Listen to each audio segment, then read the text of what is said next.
आज के इस हिंदू गौरव दिवस के अवसर पर सरदेव बाबूजी कल्याण सिंह जी की चतुर्थ पुण्यतिथि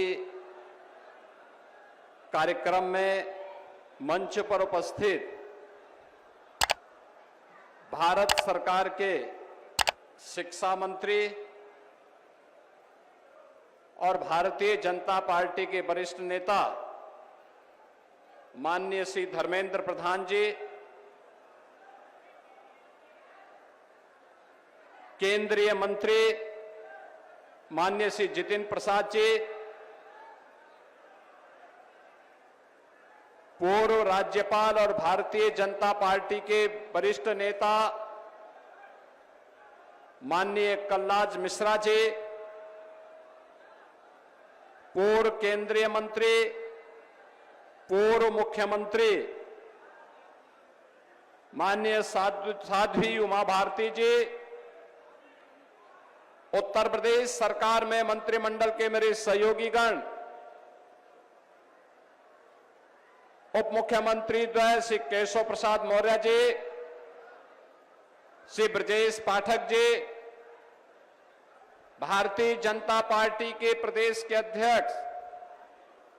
चौधरी भूपेंद्र सिंह जी, इस पूरे कार्यक्रम के संयोजक, आयोजक, पूर्व सांसद श्री राजवीर सिंह राजू जी, उत्तर प्रदेश सरकार में मंत्रिमंडल के मेरे सहयोगी और कार्यक्रम के आयोजक श्री संदीप सिंह जी,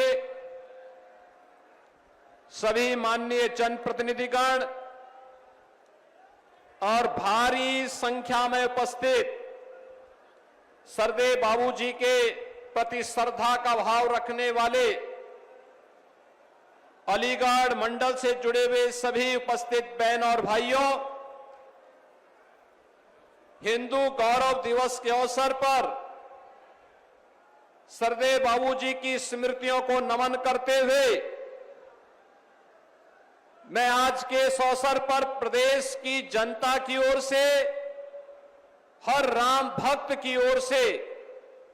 उन्हें उत्तर प्रदेश सरकार और उत्तर प्रदेश की जनता जनार्दन की ओर से विनम्र श्रद्धांजलि अर्पित करता हूं। बहनों और भाइयों,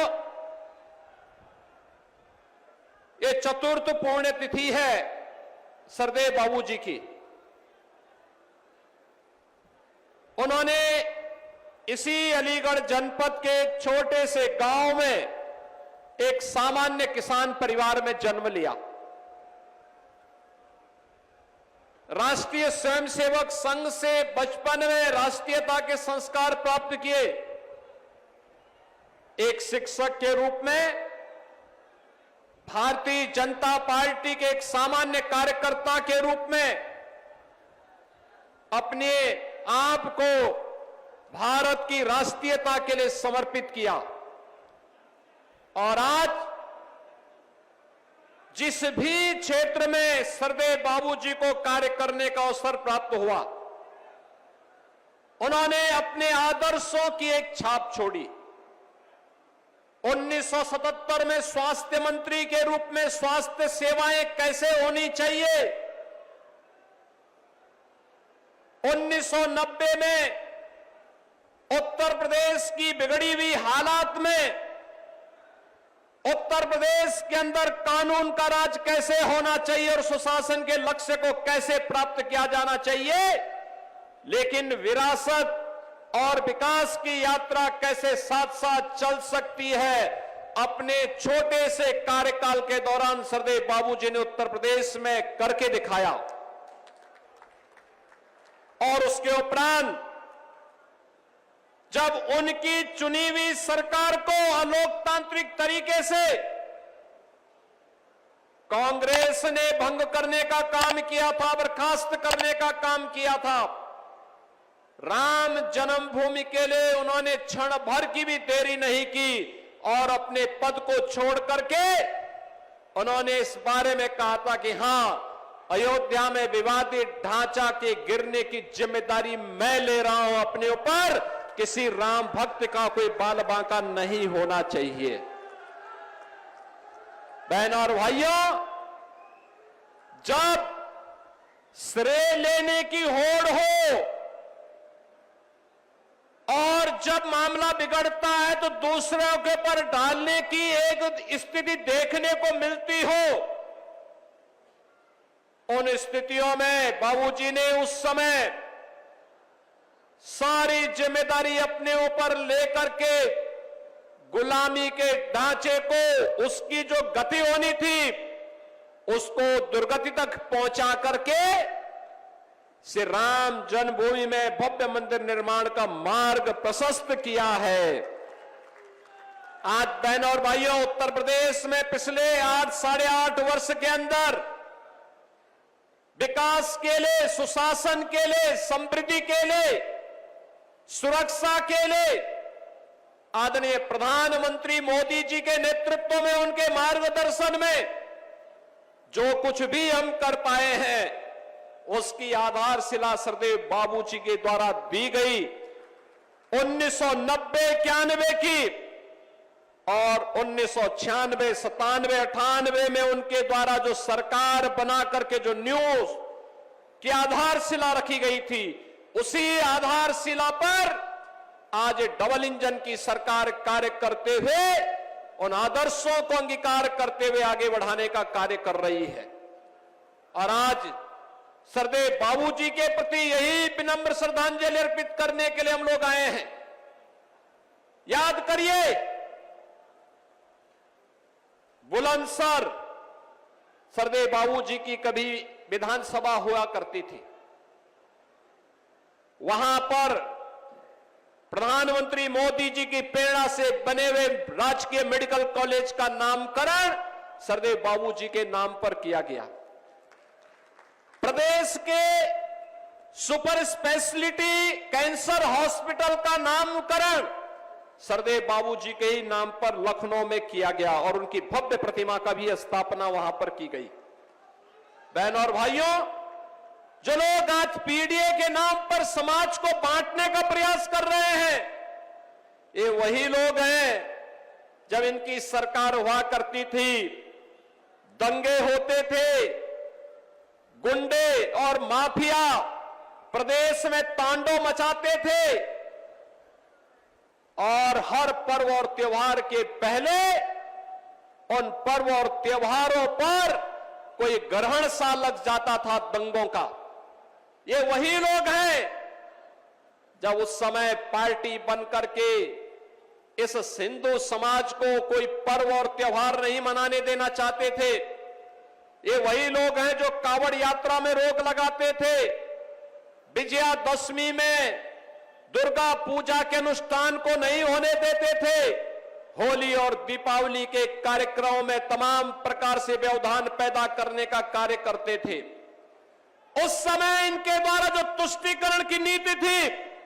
आज प्रधानमंत्री मोदी जी के नेतृत्व में तुष्टीकरण नहीं, सबका साथ और सबके विकास के साथ संतुष्टीकरण की नीति है। विकास सबका, सुरक्षा सबको, लेकिन तुष्टीकरण किसी का नहीं, तुष्टीकरण किसी का नहीं। अगर गुलामी के अंशों को समाप्त करना है, विरासत पर गौरव की अनुभूति करना है, तो अयोध्या में राम मंदिर का भव्य निर्माण उसकी एक अनुपम छाप के रूप में, एक अनुपम मिसाल के रूप में हम सबके सामने है। हम सब अयोध्या की इस विरासत पर गौरव की अनुभूति करते हैं। एक तरफ भारतीय जनता पार्टी की डबल इंजन की सरकार के द्वारा अपनी विरासत का, आध्यात्मिक विरासत के संरक्षण के लिए कार्य किया जा रहा है, तो जो कहा सो करके दिखाया। जम्मू कश्मीर में धारा 370 समाप्त करके हमेशा के लिए आतंकवाद पर नकेल कसने के लिए जो कार्य किया गया, यह भी स्वतंत्र भारत और 140 करोड़ का भारत आज उसका प्रत्यक्षदर्शी है। वो इस बात का अनुभव कर रहा है कि घोषणाएं बहुत होती थी, लेकिन उसका मूर्त रूप आज देखने को मिल रहा है। लेकिन जो लोग आज पीडीए की बात करके समाज की एकता को खंडित करना चाहते हैं, इनसे पूछना चाहिए, जब प्रदेश में दंगों की आग लगी थी, प्रदेश का नागरिक, चाहे वह अलीगढ़ के दंगे हो, बरेली के दंगे हो, मुजफ्फरनगर के दंगे हो, मेरठ के दंगे हो, जिन लोगों की बोलती दंगों के समय पीड़ित हिंदुओं के पक्ष में नहीं होती थी, पीड़ित में से दलित भी था, पिछड़ा भी था, व्यापारी भी था, सामान्य हिंदू भी था, अकेले भारतीय जनता पार्टी उनके पक्ष में खड़ी होती थी। तब भी भारतीय जनता पार्टी खड़ी होती थी। पिछले 8.5 वर्ष में प्रदेश दंगा मुक्त हुआ है, गुंडागर्दी और माफियागिरी से मुक्त हुआ है। लेकिन आज फिर से इस एकता को खंडित करने के लिए जो बातें परिवार डेवलपमेंट अथॉरिटी के द्वारा फिर से प्रारंभ किया गया है, ये परिवार डेवलपमेंट अथॉरिटी जो सबका साथ की तो बात करता है, लेकिन परिवार के विकास की बात करता है। और इन्होंने 4 बार प्रदेश में समाजवादी पार्टी की सरकार आने पर यही करके दिखाया। भी आपने देखा होगा, अभी हम लोगों ने 60,244 पुलिस की भर्ती संपन्न की। अलीगढ़ के भी बहुत सारे नौजवान भर्ती हुए थे, उसमें बहुत सारे अलीगढ़ के नौजवान भर्ती हुए, एटा के नौजवान भर्ती हुए, कासगंज और हाथरस के नौजवान भर्ती हुए, प्रदेश के सभी 75 जनपदों के नौजवान उसमें भर्ती हुए। लेकिन क्या ये 2017 के पहले भी संभव था? क्या 2017 के पहले ये नहीं हो सकता था? ये वही लोग हैं जिन लोगों ने सत्ता में आने पर प्रदेश के अंदर जिस प्रकार के भ्रष्टाचार को बढ़ाया है, अराजकता को बढ़ाया है, गुंडागर्दी को बढ़ाया है, हिंदू मानबिंदुओं पर और उत्तर प्रदेश के विकास को बाधित करने का जो कुत्सित कार्य किया था, आज उनकी पीड़ा है कि उत्तर प्रदेश कैसे देश का विकास का ग्रोथ इंजन बन जा रहा है। आज उनको पीड़ा इस बात की है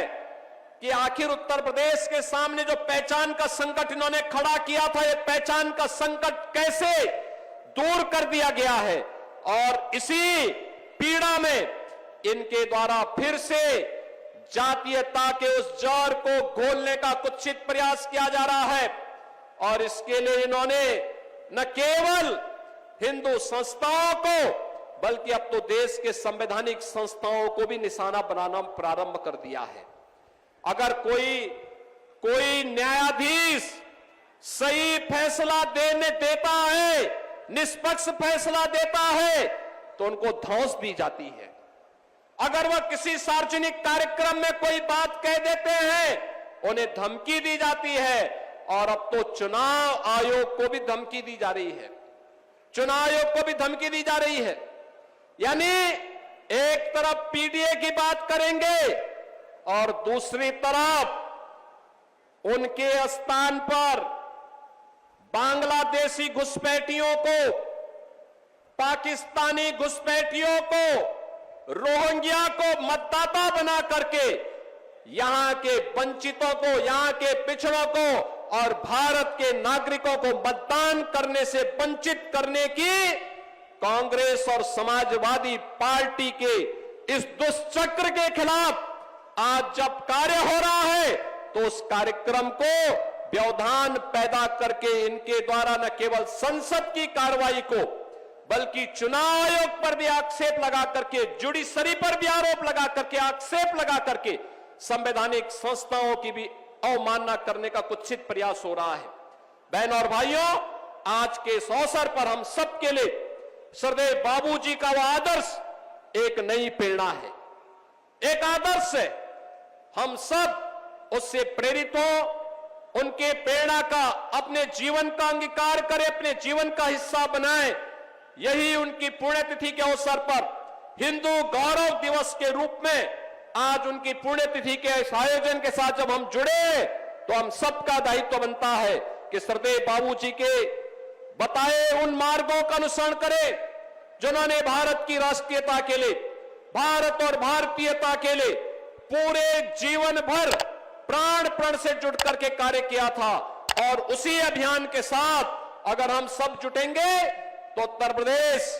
विकास की नई बुलंदियों को छुएगा, भारत की अर्थव्यवस्था का गणी राज्य बनेगा। आज जिस क्षेत्र में यह आयोजन हो रहा है, यह ताला नगरी भी सरदेव बाबूजी की उन्हीं स्मृतियों का ताजा कराता है, जो स्थानीय उद्यम को प्रोत्साहित करके रोजगार के साथ स्थानीय युवाओं को आत्मनिर्भर भारत के संकल्प को तरोताजा करता है। यही आत्मनिर्भर भारत विकसित भारत का आधार बनेगा और उस विकसित भारत के लिए हम सबको प्राणपण से काम करना है। इस विश्वास के साथ मैं एक बार फिर से सरदेव बाबूजी के चतुर्थ पुण्यतिथि के अवसर पर उत्तर प्रदेश की जनता की ओर से, उत्तर प्रदेश सरकार की ओर से उन्हें विनम्र श्रद्धांजलि अर्पित करते हुए अपनी वाणी को विराम देता हूं। धन्यवाद। जय हिंद, जय जय श्री राम।